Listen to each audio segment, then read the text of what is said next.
कल मेरी यात्रा हनोल की तरफ थी और लगभग 10 किलोमीटर उधर को भी चलना हुआ था, मोरा से थोड़ा आगे। और आज मैंने पकड़ा है ये नेटवाड़ रोड। नेटवाड़ यहाँ से 11 किलोमीटर है, तो अभी 11 बजने वाले हैं लगभग। तो मेरा 3 घंटे का टारगेट है। 11, 12, 1, 2 बजे तक मुझे पहुँच जाना चाहिए वहाँ, और उसके बाद फिर वापसी। तो देखते हैं आज की यात्रा कहाँ तक और कितने समय में हो पाएगी। नेटवाड़ रोड, बगल में बहती हुई आप टोंस नदी देख सकते हैं।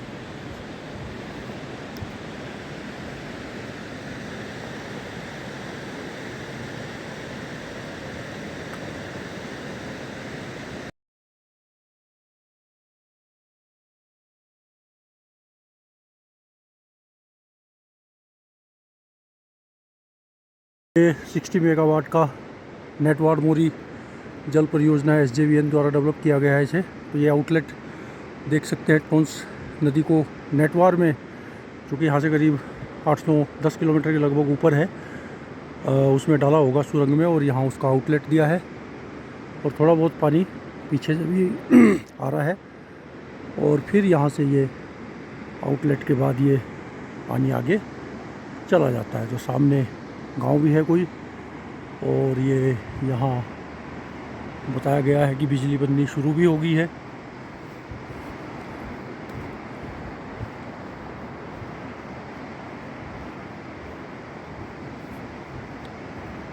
तो ऐसी परियोजनाओं से बाढ़ पे भी कंट्रोल हो जाता है। कई बार बादल फट के पानी ज़्यादा होता है, तो फिर छोटे छोटे डैम जो हैं जगह जगह ऐसे बने हुए, तो वो थोड़े टाइम तक उस पानी को स्टोर भी कर लेते हैं।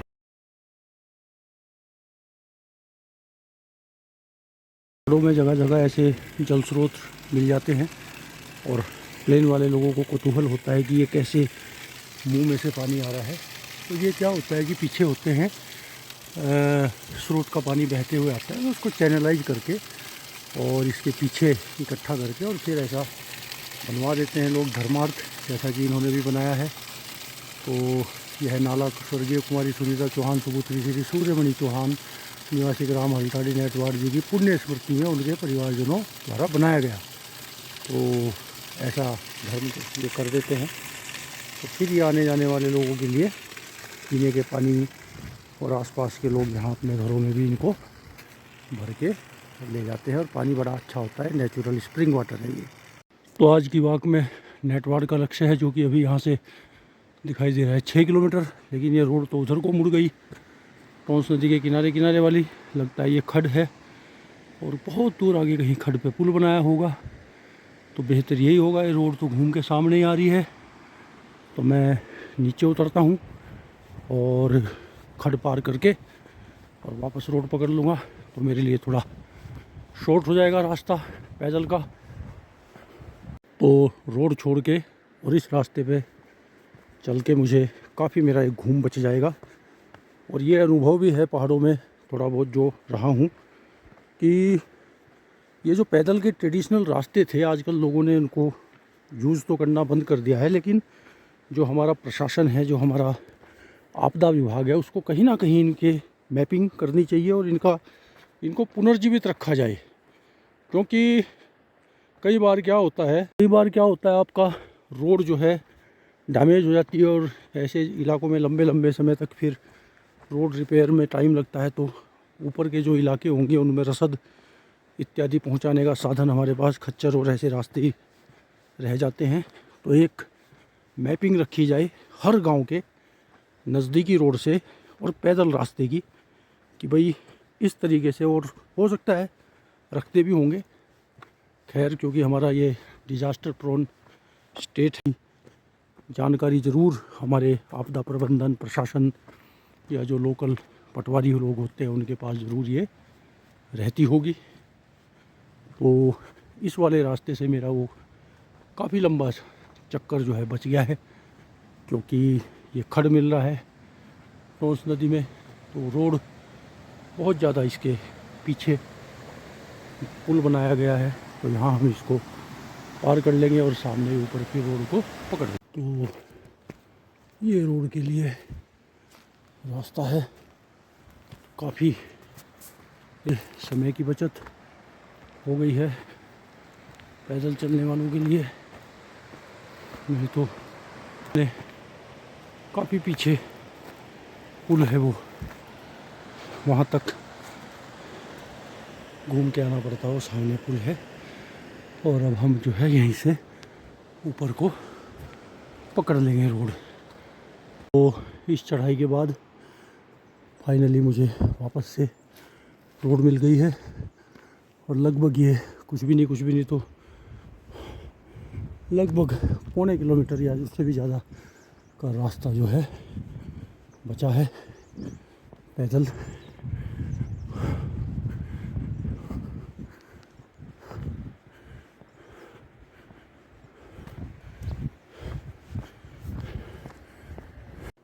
तो मुझे थोड़ा हाथ में रखनी चाहिए एक लकड़ी। आगे दिखाई दिए हैं कुछ गीदड़, हालांकि ये डर जाते हैं। कोई मरा हुआ जानवर होगा तो उसको निपटाने आ जाते हैं। तो फिर भी सेफ्टी पर्पज़ के लिए ये हमने डंडा ले लिया है। हालांकि वो मुझे देख के भाग चुके हैं बेचारे, तो फिर भी रख ही लिया थोड़ी दूर के लिए, ताकि एक कुत्ता भी है सामने तो शायद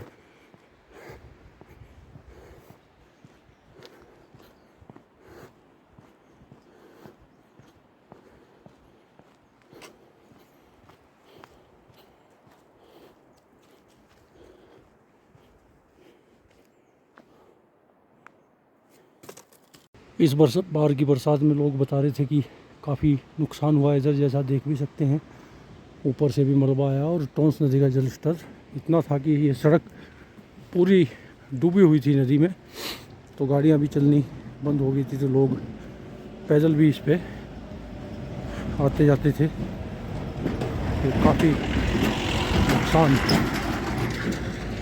पूरा ये नदी में डूब चुकी थी सड़क और नदी का तल भी काफ़ी ऊपर दिखाई दे रहा है। ये पत्थर खूब जमे हुए हैं यहाँ।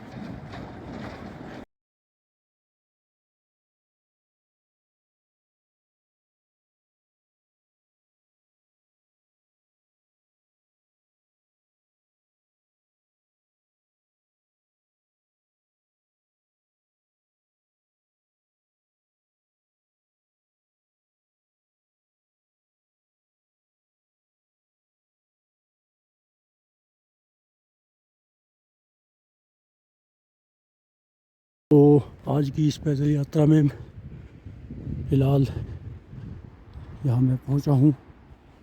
नेटवाड़ यहाँ से 2 किलोमीटर दिखाया गया है और मोरी 9 किलोमीटर, यानी कि 9 किलोमीटर मैं चल चुका हूँ और अभी 2 किलोमीटर बाकी है। तो आज की पैदल यात्रा लगभग ये 11 किलोमीटर की, और वापसी देखते हैं जैसे भी होगी।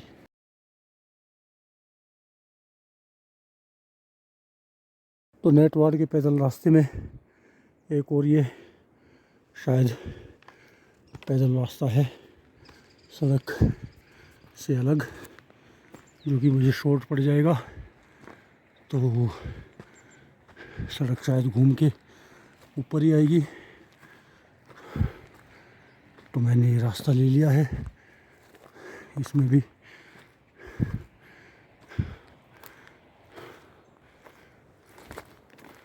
दूरी और समय की बचत हो जाएगी थोड़ा बहुत। वो सामने नेटवाड़ हो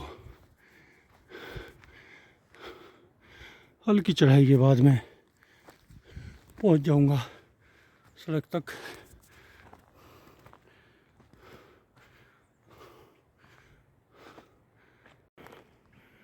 तो दिख गया है रोड का साइन बोर्ड। पैदल का रास्ता काफ़ी मेरा राउंड बचा दिया इस रास्ते ने।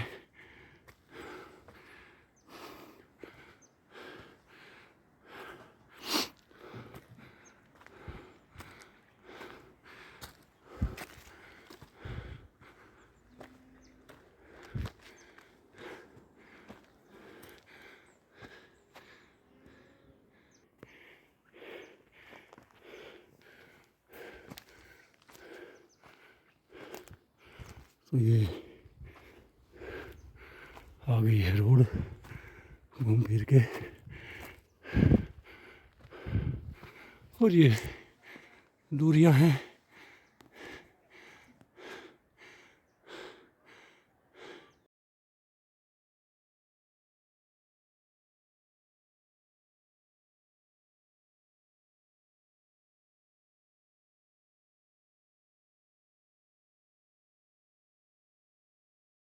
आज की पैदल यात्रा में मैं पहुंचा हूँ नेटवाड़, मोरी से नेटवाड़ पैदल।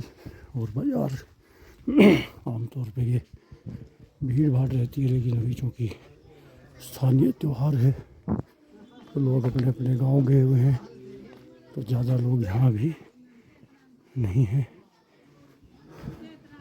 अदरवाइज तो इस टाइम यहाँ बहुत भीड़ रहती है।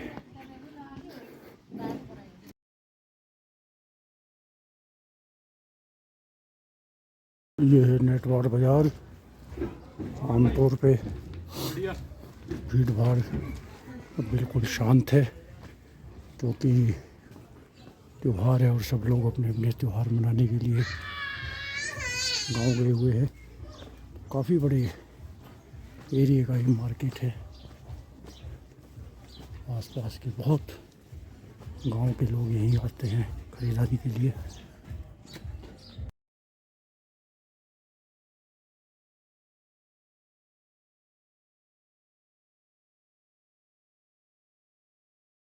ये नेटवाड़ बाज़ार ऊपर और नीचे नेटवाड़ गांव, वहीं है पोखू देवता महाराज जी का मंदिर। और वही सामने से जो आती हुई दिखाई दे रही है वो नदी है रूपिन।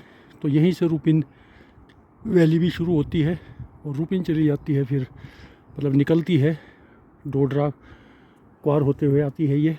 तो यहाँ से हिमाचल के जो दो अत्यंत दूरस्थ उनके भी गांव हैं, जो कि करीब रोडू से 60-70 किलोमीटर बाई रोड है। तो इधर से पैदल जाने के लिए करीब 25-30 किलोमीटर का पैदल रास्ता उन गांव के लिए भी है। तो जब उधर बर्फ़ पड़ती है, उनके रास्ते उधर के लिए बंद होते हैं, चाइशिल पास बंद होता है, तो फिर उनके लिए मार्केट जो है नेटवाड़ ही नज़दीकी मार्केट है। तो वो लोग फिर पैदल अपना इधर ही आते हैं। तो ये सामने है रूपिन नदी और इधर से गई सुपिन। तो नेटवाड़ नाम की जगह ये मिलती है और आगे फिर टॉन्स बन के बढ़ती है।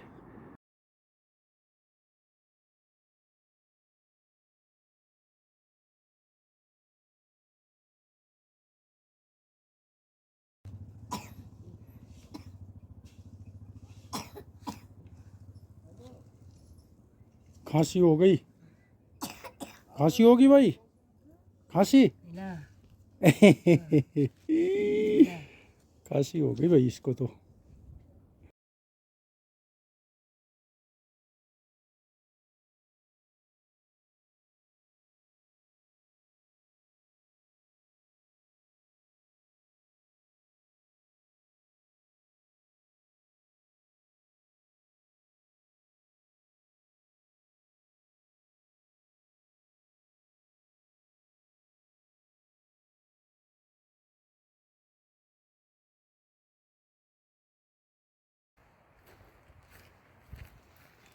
टॉन्स नदी का बहाव क्षेत्र है ये, यहाँ से शॉर्ट रास्ता है सड़क तक जाने का।